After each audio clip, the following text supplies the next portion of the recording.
मन्नत मार देने वाली है इबादत को चाकू, मारने की करेगी कोशिश। वेल है गाइस, बात करें सीरियल रब से है दुआ की, तो इबादत यहाँ पर बुरी तरह से घायल होती हुई दिखाई देने वाली है, जहाँ पर बेहोश होकर गिर जाने वाली है।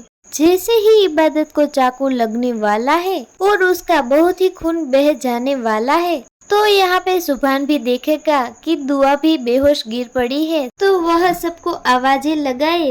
तो यहाँ पर मन्नत और इबादत दोनों लड़ती हुई नजर आने वाली है। सुभान जब दोनों को लड़ता हुआ देखता है तो वह बहुत गुस्सा होता है मन्नत के ऊपर। जब सुभान देखेगा कि इबादत को उसने चाकू मार दिया है तो सुभान की जान ही चली जाएगी। इबादत को उठाकर फौरन ही हॉस्पिटल लेके जाता है। दूसरी तरफ दुआ को भी हॉस्पिटल लेके जाने वाले हैं। तो क्या मन्नत सुभान से बच पाएगी या नहीं? आगे की अपडेट जानने के लिए जुड़े रहे हमारे साथ हमारे चैनल माय टॉपिक में। अगर हमारी चैनल अच्छी लगे तो लाइक, शेयर और सब्सक्राइब करना ना भूलिएगा और कमेंट करके अपनी राय जरूर बताइएगा। फिलहाल के लिए बस इतना ही।